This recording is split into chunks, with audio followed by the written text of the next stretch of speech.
Just saw Mortal Kombat. Of course, I'm a Mortal Kombat fan. Of course, I have to review it, and being able to watch it on HBO Max at home, there's really no excuse. But with that said, it was tough squeezing this into my schedule, so sorry for the delay. But one more thing. First, let me tell you about this video's sponsor, Displate. Displate is creating one-of-a-kind metal poster prints featuring artwork from your favorite movies, games, sports, comics, and just about anything else you're into. With over 800,000 designs to choose from, you'll be sure to find the perfect poster for any room. Each display is printed on demand with a matte or gloss finish and is signed by the master of production before promptly being shipped out to you. Setting them up is easy too. No need to go hunting for studs. Just position the magnet and you're good to go. Customize, collect, and rearrange them at will without having to ruin your walls. Plus, for every print purchased, Displate plants a tree on your behalf. Grab your very own Displate with a 30% discount at checkout by clicking the link in the description. Now, what did I think of the new Mortal Kombat? Well, I really enjoyed it.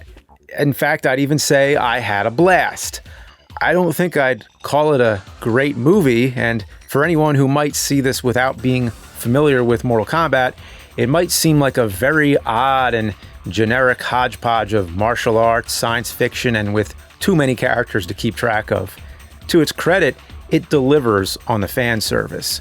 Many characters who you know and love from the games are introduced in rapid succession, so you're never going to be sitting around thinking, when are we going to see Liu Kang or Sonya? And each one of them has a signature move that you're waiting to see, only when the time's right for them to unleash. So that all makes it in there. The lines make it in like, get over here, and flawless victory. Although I don't remember if I heard finish him. Not sure. But it does seem like if this were any other movie, you wouldn't need so many characters. I mean, this is an all-star lineup. And I wonder if it would have made for a better, more focused movie if they just stuck to the characters from the first game. I mean, that alone is 7 playable characters, plus Shang Tsung and Goro. Oh, and I'm not forgetting Reptile. He was a hidden character. So you have enough right there. And then maybe if that movie does well, you can make Mortal Kombat 2 and include everybody from the second game, and so on. But on the other hand, you come to a movie like this for the fighting and the gore, and with the original character selection, you only have so many matchups. So maybe they wanted more characters to bring you a bigger body count, more kills, and some of these kills are pretty spectacular. The gold standard of tournament fighter movies would be Enter the Dragon, so how many characters were in that? You have the main role, which is Bruce Lee, then you have Jim Kelly, John Saxon, there's the main bad guy, and a bunch of minor bad guys. But this character lineup is more like Justice League plus Avengers combined, so I don't know, not really a complaint, just some mixed feelings. But you want a complaint? Here's a complaint. Where the fuck is Johnny Cage? They included that many people, but not Johnny Cage, a character who was in the first game. That would be like if you made Justice League and included everybody except Superman, and you swapped him out for Captain Chucklebutt. Now, if you saw the movie, yeah, I know. I don't think it's really a spoiler, but if so, spoiler alert, Johnny Cage is teased for the sequel.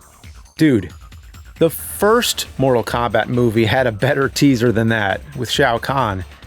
So, anyway, the majority of the movie, Johnny Cage is replaced with a new character, Cole Young, as if a movie that crams in so many characters needs to invent a new character. And the weird thing, his role almost seems like he's filling in for Johnny Cage from the first Mortal Kombat movie.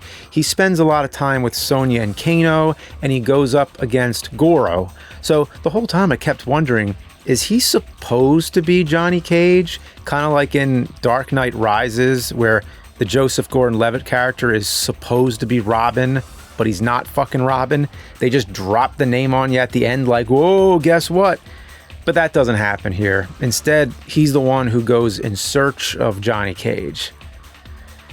Well, I guess I could fill in the whole review just talking about the characters. Kano has the most personality. He sticks to the same idea as the first Mortal Kombat film, where he's just a jerk all the time. That's his thing. And the only one who tops him is Cabal, who has probably the funniest first line. Up till this point, the humor's pretty subtle. There's not really many jokes, per se.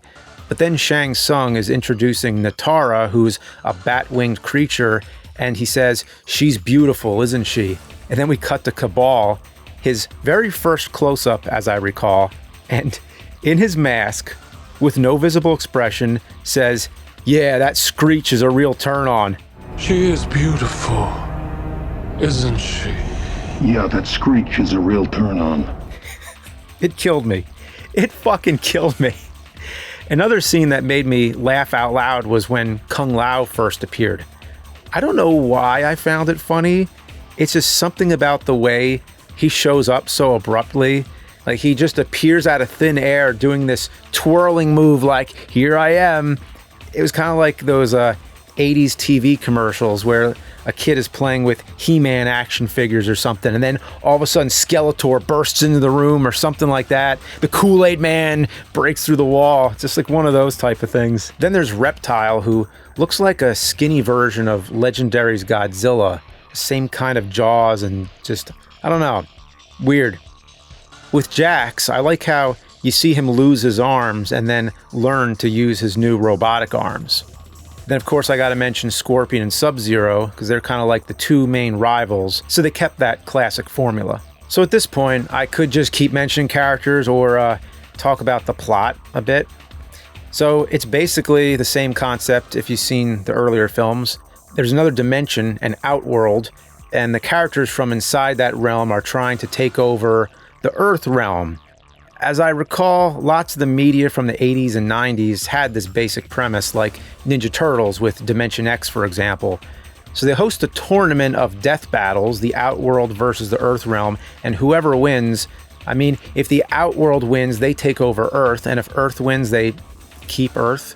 So the main mission is to bring together all these Earth champions who each have a special power that they need to learn to use. And do you really care? I mean, you don't go to a movie like this for the plot. You go for the action and the gore. Like I said, the gore delivers, and that rectifies that a lot of people really didn't like that the first movie was PG-13. And something I gotta say about that, I saw the first movie in the theater when I was a young teen, and it was one of the greatest theater experiences I had back then. And if it was rated R, I wouldn't have been allowed to see it, and that would have deprived me of that experience. So I think if you're criticizing that the first movie was PG-13, I think that's retroactive criticism, or you're older than me, or you used to sneak into rated R movies as a kid and it wasn't a problem for you. I guess you could sneak into a rated R movie as an adult too, I suppose. It's been so long since I've been in a theater.